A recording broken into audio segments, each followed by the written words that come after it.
Bonjour, je m'appelle Myriam Lachachi, je suis responsable études ERP chez Oxium et aujourd'hui je vais vous dévoiler mes secrets. Mes principales responsabilités, c'est le management de la phase études des établissements recevant du public. Donc, ma première fonction est de manager une équipe pluridisciplinaire pour mener à bien nos missions, qui sont la réalisation des dossiers administratifs nous permettant la réalisation des travaux, tels que les autorisations de travaux, la déclaration préalable et les demandes d'enseigne, et la réalisation des plans en toute phase, de l'esquisse jusqu'au DCE. Aussi, c'est tout le relationnel et l'accompagnement qu'on fait auprès du client. En sortant de l'école d'architecture, mon objectif était de faire de la recherche et d'enseigner dans la partie patrimoine de l'architecture. Donc la première année, je m'étais inscrite dans un laboratoire de recherche et en parallèle, j'ai commencé chez Oxium Group à temps partiel, mais c'était pour moi comme une sorte de job étudiant et aussi d'avoir une première expérience professionnelle. Au bout d'une année, ma façon de voir les choses a complètement changé grâce à l'esprit familial qu'il y a chez Oxium et aussi la confiance qu'ils m'ont attribuée. Donc j'ai décidé de me consacrer à temps plein chez Oxium et j'ai commencé à gravir les échelons petit à petit en passant par le poste de dessinatrice à chargée de projet, ensuite chef de projet et aujourd'hui autant que responsable études ERP. Le secret pour ce poste, je dirais qu'en plus des compétences techniques, il faut être polyvalent, rigoureux, avoir le sens de l'écoute et avoir beaucoup de bienveillance. Pour l'histoire de la polyvalence, en étant aussi maman, c'est quelque chose qui nous est familier. Je pense qu'il faut tout faire, être au courant de tout et surtout bien faire.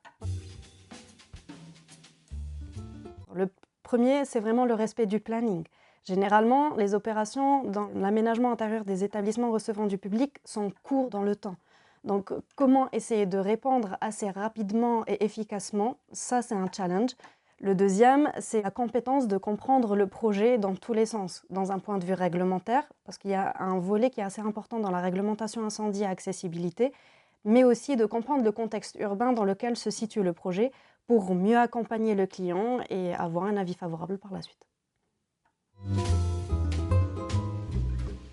Toutes les opérations sont différentes et chacune d'entre elles ont créé en moi un impact assez positif. C'est vraiment la partie relationnelle, on va dire, avec le client, l'échange qu'on a avec eux, le fait d'essayer de les comprendre et essayer de les accompagner, ça c'est quelque chose qui me plaît énormément.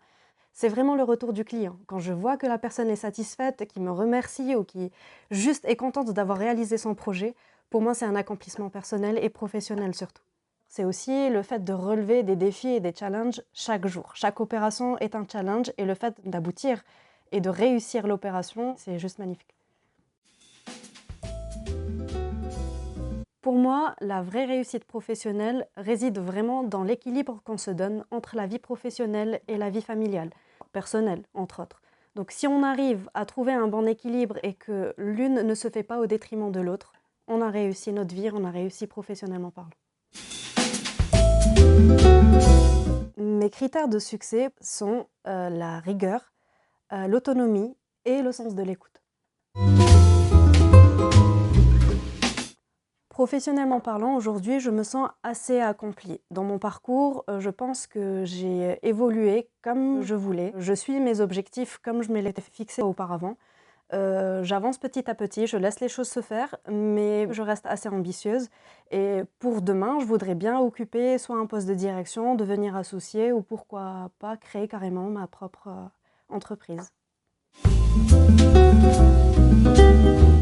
Les personnalités qui m'ont marquée pendant mon parcours professionnel, alors dans un premier temps, c'est mes parents qui m'ont appris la rigueur et surtout la sécurité de pouvoir lâcher prise afin de prendre du plaisir dans ce que j'entreprends.